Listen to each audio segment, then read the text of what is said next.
Good morning, students. How are you all? I hope all of you are safe and fine. Students, in the last lecture, we discussed about foreign exchange. हमने देखा कि foreign exchange क्या होता है. बाद में हमने देखा कि foreign exchange की डिमांड और सप्लाई किस प्रकार से होती है. साथ में हमने देखा कि foreign exchange की वजह से जो ओवरऑल ट्रेड और इन्वेस्टमेंट पे क्या इम्पैक्ट होता है, ये भी हम डिस्कस कर चुके हैं. आज के लेक्चर में हम उसके बाद का जो नेक्स्ट टॉपिक है वो डिस्कस करेंगे, that is interest rate. Foreign exchange जो रेट है उसका जिस प्रकार से इम्पैक्ट होता है ट्रेड और इन्वेस्टमेंट पर या एक्सपोर्ट और इंपोर्ट पर, वैसा ही कुछ इम्पैक्ट होता है इंटरेस्ट रेट का. तो वो हम आज के लेक्चर में डिस्कस करेंगे कि किस प्रकार से जो इंटरेस्ट रेट है उस इंटरेस्ट रेट का इम्पैक्ट होता है ट्रेड और इन्वेस्टमेंट पर. तो सबसे पहले हम देखेंगे कि क्या इंटरेस्ट रेट होता क्या है. तो हम सबको पता है कि इंटरेस्ट रेट, हमने ये जो टर्म है ये ज़रूर सुना होगा कि एफडी पे इंटरेस्ट मिलता है, या लोन जब अगर हम लेने जाते हैं तो उस पर हमको ब्याज या इंटरेस्ट देना पड़ता है. सो एक्चुअली इंटरेस्ट रेट क्या है? Is the amount charged by the lender. Lender मतलब जो लोन दे रहा है, जैसे बैंक या फाइनेंशियल इंस्टीट्यूशन या कोई व्यक्ति जो लोन दे रहा है, that is lender, to a borrower. Borrower मतलब लोन लेने वाला व्यक्ति. ठीक है, लोन लेने वाले व्यक्ति को कहते हैं बोरोवर. तो इंटरेस्ट रेट क्या है? Amount charged by the lender. जो व्यक्ति लोन दे रहा है वो जो अमाउंट चार्ज करता है किससे? बोरोवर से, लोन लेने वाले व्यक्ति से, for the use of capital और money.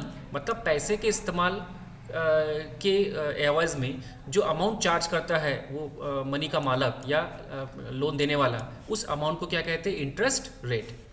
It is normally calculated yearly basis. वो एनुअल बेसिस पे कैलकुलेट होता है. जैसे फॉर एग्जांपल 9% है, तो 9% है मतलब क्या कि हर 100 रुपये के पीछे 9 रुपये उसको क्या देना पड़ेगा? इंटरेस्ट जो है वो पे करना पड़ेगा, जिससे भी उसने लोन लिया है, मतलब लेंडर को. High interest rate discourage the borrower. अब अगर इंटरेस्ट रेट ज़्यादा है तो उसकी वजह से लोन लेने वाले व्यक्ति कम हो जाएंगे, क्योंकि अगर इंटरेस्ट रेट ज़्यादा है मतलब ही उसको प्रिंसिपल अमाउंट तो पे करना ही है, साथ में क्या देना है? इंटरेस्ट भी देना है.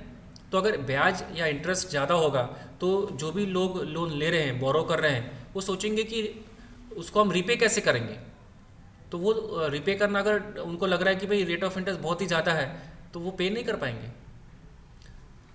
तो जो इंटरेस्ट रेट अगर ज़्यादा है तो बोरोवर वो डिस्करेज होते हैं लोन लेने के लिए. लो interest rate attracts the borrower. मतलब अगर ब्याज का दर कम है, ब्याज का दर क्या है? कम है, तो उसकी वजह से बोरोवर जो है वो बोरोवर अट्रैक्ट होते हैं. ब्याज का अगर इंटरेस्ट रेट कम है तो ऑब्वियसली उस पर बर्डन कम पड़ेगा पेमेंट का, तो ज़्यादा लोग लोन लेंगे. तो अगर रेट ऑफ इंटरेस्ट कम है तो उससे बोरोवर की संख्या वो क्या हो जाती है? बढ़ जाती है, इंक्रीज हो जाती है. तो हाई इंटरेस्ट रेट से बोरोवर की संख्या कम होती है और लो इंटरेस्ट रेट से बोरोवर जो है वो ज़्यादा उनकी संख्या हो जाती है. The RBI increases the interest rate to control inflation. अगर इन्फ्लेशन है, महंगाई है मार्केट में, तो उसको कंट्रोल करने के लिए आरबीआई क्या करती है? ब्याज के जो दर है, इंटरेस्ट रेट है, उसको क्या कर देती है? इंक्रीज कर देती है. तो उसकी वजह से इन्फ्लेशन या महंगाई को कंट्रोल किया जा सकता है. वैसे ही during deflation RBI decreases the interest rate. अगर डिफ्लेशन है, डिफ्लेशन मतलब इन्फ्लेशन का उल्टा होता है, जहाँ पर वस्तुएं जो है नॉर्मल प्राइस लेवल से जिसकी प्राइस लेवल कम होती है उसको, उस सिचुएशन को कहते हैं डिफ्लेशन. और नॉर्मल से अगर प्राइस लेवल ज़्यादा है तो उसको कहते हैं इन्फ्लेशन. तो इन्फ्लेशन को अगर कंट्रोल करना है तो ब्याज इंटरेस्ट रेट को बढ़ा दिया जाता है. लेकिन वही अगर डिफ्लेशन है तो डिफ्लेशन को कंट्रोल करने के लिए जो इंटरेस्ट रेट है उसको कम कर दिया जाता है. और ये जो इंटरेस्ट रेट है इसके बारे में एक कॉमन आपको ये पता होना चाहिए कि इंटरेस्ट रेट जो ब्याज पर मतलब इन्वेस्टमेंट पे होता है, जैसे फॉर एग्जांपल डिपॉजिट जो होते हैं जितने भी प्रकार के, और लोन, दोनों पे इंटरेस्ट चार्ज किया जाता है. जिस व्यक्ति ने बैंक में पैसा रखा है, डिपॉजिट रखा है, उसको भी इंटरेस्ट पे करना पड़ता है बैंक को. और वही जो पैसे रिसीव किया है बैंक ने, वो पैसे किसको देते हैं? वो जो व्यक्ति लोन मांगने आता है वही पैसे उसको दिया जाता है. तो उससे थोड़ा ज़्यादा पैसे वसूल करते हैं और वही इंटरेस्ट जो है ये पे कर दिया जाता है. उस पर कुछ अपना प्रॉफिट ये करके डिडक्ट करके उसको पे करते डिपॉजिट होल्डर.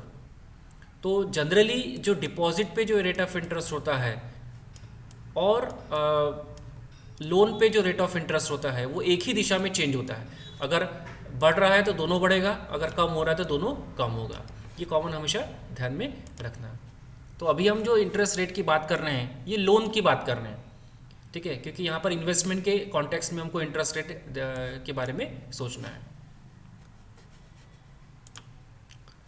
देन जो इंटरेस्ट रेट है फॉरेन एक्सचेंज रेट, वो फॉरेन इंटरेस्ट रेट, उसको हम कैसे कैलकुलेट करते हैं? तो जैसे जैसे हमने फॉरेन एक्सचेंज का देखा था कि डिमांड और सप्लाई जहाँ पर इक्वल होते हैं या डिमांड सप्लाई के फोर्सेस के आधार पर हम इंटरेस्ट रेट निकालते हैं, वैसे इंटरेस्ट रेट जो है ये डिमांड और सप्लाई के आधार पर ही निकालते हैं कि किस प्रकार से सप्लाई होता है मनी का और किस प्रकार से डिमांड है मनी की, और उसके इंटरसेक्शन पॉइंट पर ही हम क्या करते हैं, रेट ऑफ इंटरेस्ट हम कैलकुलेट करते हैं। जैसे किसी भी कमोडिटी के हम प्राइस निकालते हैं तो डिमांड सप्लाई के आधार पर निकालते हैं, तो वैसे ही ये जो इंटरेस्ट रेट है एक्चुअली प्राइस है मनी के कॉन्टेक्स्ट में, मनी के इस्तेमाल करने के लिए। So that is the demand supply के इंटरेक्शन से हम क्या निकालते हैं, इंटरेस्ट रेट निकालते हैं। तो सबसे पहले देख लेते हैं कि मनी का सप्लाई ये कैसे होता है। मनी का सप्लाई कैसे होता है? सेविंग से। लोगों की अगर सेविंग बढ़ गई तो उससे सप्लाई बढ़ जाता है। डिसइन्वेस्टमेंट मतलब इन्वेस्टमेंट का उल्टा, जब हम इन्वेस्ट करते हैं मतलब कोई फाइनेंशियल इंस्टीट्यूशन में, बैंक में या किसी स्कीम में पैसे इन्वेस्ट करते हैं, लगाते हैं, और वही अगर हमने निकाल लिया तो दैट इज डिसइन्वेस्टमेंट। मतलब कोई एसेट बेच दी, बिजनेस बेच दिया या बिजनेस की फिक्स एसेट बेच दिया, तो that is disinvestment. Bank loan, जब भी बैंक लोन देती है तो नेचुरली है मनी का सप्लाई क्या हो जाता है, बढ़ जाता है। जो भी व्यक्ति ने लोन लिया है उसको पैसे मिल जाते हैं, तो मार्केट में मनी का सप्लाई क्या हो जाएगा, उससे बढ़ जाएगा। डिसहोल्डिंग, होल्डिंग का मतलब होता है जमा करना, और डिसहोल्डिंग का मतलब होता है उसका उल्टा, खर्च करना। तो जैसे जैसे हम खर्च करेंगे, पे करेंगे, तो उसकी वजह से मार्केट में मनी जो सप्लाई है वो सप्लाई क्या हो जाएगा, बढ़ जाएगा, इंक्रीज हो जाएगा। सो सप्लाई कैसे बढ़ता है? सेविंग से बढ़ता है, डिसइन्वेस्टमेंट से बढ़ता है, बैंक के लोन से और डिसहोल्डिंग से। जो लोन है या मनी है वो मनी का सप्लाई इन कारणों की वजह से क्या हो जाता है, बढ़ जाता है। ये हो गई डिमांड साइड। अब हम देखेंगे सप्लाई साइड। जो मनी है उसकी सप्लाई कैसी होती है? इन्वेस्टमेंट से। मनी की जो डिमांड होती है वो किस कारण से होती है? इन्वेस्टमेंट से। ठीक है, कि अगर मुझे मनी की डिमांड है तो क्यों हम मनी की डिमांड करते हैं, किस कारण से करते हैं? तो इन्वेस्टमेंट करने के लिए, मुझे पैसा कहीं इन्वेस्ट करना है, पोस्ट ऑफिस में इन्वेस्ट करना है, बैंक में करना है, शेयर खरीदना है, तो उसके लिए क्या लगेगी, मनी लगेगी। तो इन्वेस्टमेंट करने के लिए मनी की डिमांड रहती है, या बिजनेस के लिए इन्वेस्ट करना है तो मनी की डिमांड रहेगी। होल्डिंग मतलब खुद के पास जमा करने के लिए मनी लगती है। कंजम्पशन, कोई वस्तु मुझे खरीदना है, गुड्स सर्विसेज कंज्यूम अगर मुझे करना है तो मुझे क्या लगेगा, मनी। तो कंजम्पशन की वजह से मनी की डिमांड होती है। पब्लिक एक्सपेंडिचर, अब ये पब्लिक एक्सपेंडिचर का मीनिंग क्या है कि public expenditure is the expenditure by the government for welfare and security of the people. लोगों की भलाई के लिए, लोगों की सिक्योरिटी के लिए जो खर्च गवर्नमेंट करती है, that expenditure is called as public expenditure. जैसे रोड बन रहे हैं, डिफेंस पे गवर्नमेंट खर्च करती है, तो इसके लिए गवर्नमेंट के पास भी पैसे चाहिए ना। गवर्नमेंट भी खर्च करती तो ही वस्तुएं ला सकती, तो ही ये कर सकती है। जैसे रोड बनाना है तो रोड बनाने के लिए सीमेंट लगेगा, उसके लिए तो गवर्नमेंट को खरीदना पड़ेगा, या किसी कंपनी को अगर कॉन्ट्रैक्ट दिया होगा तो कंपनी को पे करना पड़ेगा। तो पैसे कहाँ से आएंगे? तो इसलिए मनी की जो डिमांड है ये पब्लिक एक्सपेंडिचर की वजह से बढ़ जाती है। तो ये हो गया सप्लाई और ये हो गया डिमांड। अभी सप्लाई और डिमांड ये जहाँ पर इंटरसेक्ट होते हैं वहाँ पर उसका क्या निकलता है, इंटरेस्ट रेट। जहाँ पर दोनों इक्वल होते हैं वहाँ पर उसका इंटरेस्ट रेट हम कैलकुलेट करते हैं। अभी जो इंटरेस्ट रेट है उस इंटरेस्ट रेट का क्या असर होता है, क्या इम्पैक्ट होता है ट्रेड और इन्वेस्टमेंट पर, ये भी हम समझ लेंगे।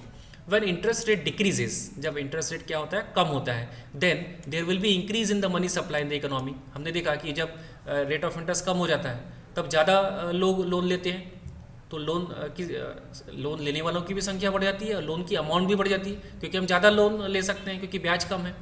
तो उसकी वजह से क्या होगा, इट इंक्रीजेस इन्वेस्टमेंट। अगर किसी व्यक्ति को बिजनेस ओपन करना है, कोई फैक्ट्री चालू करना है और ब्याज का दर अगर कम है तो उसको आसानी जाएगा, क्योंकि लोन लिया हुआ वो पे कर सकता है, तो उसकी वजह से इन्वेस्टमेंट बढ़ जाता है और उसकी वजह से क्या होगा, demand for goods and services भी क्या हो जाती है, इंक्रीज हो जाती है। तो इंटरेस्ट रेट अगर कम होता है तो उसकी वजह से इन्वेस्टमेंट और कंजम्पशन, डिमांड और गुड्स और सर्विस का जो डिमांड है वो भी क्या हो जाता है, इंक्रीज हो जाता है। लेकिन अगर when the rate of interest increases, अगर रेट ऑफ इंटरेस्ट बढ़ जाता है तो उसकी वजह से क्या हो जाएगा, then there will be decrease in the money supply. Market में मनी का सप्लाई कम हो जाता है। क्यों? क्योंकि ब्याज अगर ज़्यादा है तो लोन महंगा मिलेगा, तो तो जो भी लोग लोन ले रहे हैं वो सोचेंगे कि हम पे कर पाएंगे कि नहीं पे कर पाएंगे, तो उसकी वजह से जो टोटल इन्वेस्टमेंट है इकोनॉमी में वो क्या हो जाएगा, कम हो जाएगा। तो ब्याज का दर अगर ज़्यादा है तो इन्वेस्टमेंट कम हो जाता है।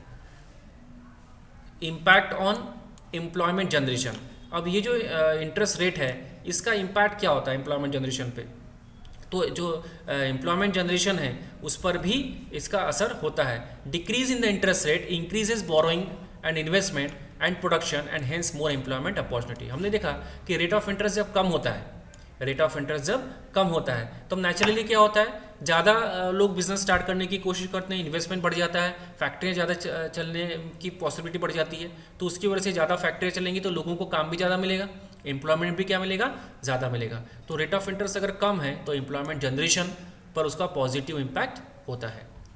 Impact on capital formation, capital formation मतलब क्या, हमने देखा कि किसी भी देश में एक साल के अंदर में कितनी नई मशीन्स, नए प्लांट्स शुरू होते हैं, खरीदी जाते हैं, नए प्लांट्स, नए इक्विपमेंट, तो वो जितने ज़्यादा होंगे उतने कैपिटल फॉर्मेशन ज़्यादा हुआ है ऐसा मानते हैं, और कैपिटल फॉर्मेशन जितना ज़्यादा उतना अच्छा ऐसा माना जाता है। तो कैपिटल फॉर्मेशन पर भी इंटरेस्ट रेट का असर होता है। तो slightly more interest rate increases capital formation, क्योंकि कैपिटल फॉर्मेशन के लिए जो पर भी बहुत अगर ब्याज दर अगर बहुत स्लाइटली ज़्यादा है, बहुत ज़्यादा नहीं स्लाइटली ज़्यादा है, तो उसका पॉजिटिव इम्पैक्ट कैपिटल फॉर्मेशन पर होता है। Impact on balance of payment, balance of payment इसके पहले भी हमने देखा कि बैलेंस ऑफ पेमेंट क्या है। बैलेंस ऑफ पेमेंट एक रिकॉर्ड है जिसमें सिस्टमेटिकली किसी भी देश ने कितना एक्सपोर्ट किया है, कितना इंपोर्ट किया है, इसकी सिस्टमेटिक जानकारी रिकॉर्ड की जाती है, उसको हम कहते हैं बैलेंस ऑफ पेमेंट। और बैलेंस ऑफ पेमेंट में हम क्या रिकॉर्ड करते हैं, टोटल कितना एक्सपोर्ट हुआ, कितना इंपोर्ट हुआ। तो किसी भी देश का एक्सपोर्ट जो है वो ज़्यादा होना चाहिए और इंपोर्ट कम होना चाहिए, ये आइडियल सिचुएशन मानी जाती है।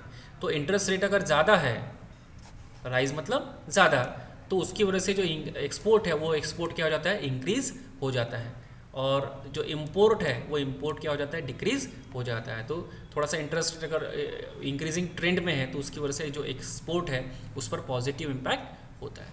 तो इस प्रकार से हमने आज के लेक्चर में क्या देखा, इंटरेस्ट रेट देखा, और इंटरेस्ट रेट में हमने क्या देखा, इंटरेस्ट रेट की मीनिंग देखा कि जो लेंडर मतलब लोन देने वाला व्यक्ति लोन लेने वाले व्यक्ति से मनी चार्ज करता है, अमाउंट चार्ज करता है, that is called as interest rate. Interest rate अगर ज़्यादा है तो उसकी वजह से लोन लेने वाले व्यक्ति और लोन की जो टोटल अमाउंट है वो कम हो जाती है, ठीक है। और इन्फ्लेशन को कंट्रोल करने के लिए जो इंटरेस्ट रेट है उसको इंक्रीज़ कर दिया जाता है, और वही अगर डिफ्लेशन है तो उसमें इंटरेस्ट रेट को कम कर दिया जाता है। यहाँ पे इंटरेस्ट रेट को हम किस कॉन्टेक्स्ट में देख रहे हैं, हम लोन पे जो इंटरेस्ट रेट है उस कॉन्टेक्स्ट में हम इसको स्टडी कर रहे हैं। देन हमने देखा कि मनी का सप्लाई कैसे होता है, सेविंग, डिसइन्वेस्टमेंट, बैंक लोन और डिसहोल्डिंग, इस सोर्सेज से मनी का सप्लाई होता है। वैसे मनी की डिमांड क्यों होती है, इन्वेस्टमेंट करने के लिए होती है, होल्डिंग के लिए होती है, कंजम्पशन के लिए होती है, और पब्लिक एक्सपेंडिचर के लिए होती है। तो इस प्रकार से डिमांड और सप्लाई होता है, और उसका असर किस प्रकार से होता है, हमने देखा कि इंटरेस्ट रेट अगर कम है तो उससे इन्वेस्टमेंट बढ़ता है, और उसकी वजह से डिमांड गुड्स की, सर्विसेज की बढ़ती है, एम्प्लॉयमेंट जनरेशन भी होता है। लेकिन रेट ऑफ इंटरेस्ट अगर बढ़ जाता है तो उसकी वजह से इन्वेस्टमेंट कम हो जाता है, और उसका अब हमने देखा कि एम्प्लॉयमेंट पर भी असर होता है, रेट ऑफ इंटरेस्ट का कैपिटल फॉर्मेशन पर भी होता है, और बैलेंस ऑफ पेमेंट पर भी जो रेट ऑफ इंटरेस्ट है उसका इम्पैक्ट होता है। नेक्स्ट टॉपिक हम नेक्स्ट वीडियो में शेयर करेंगे।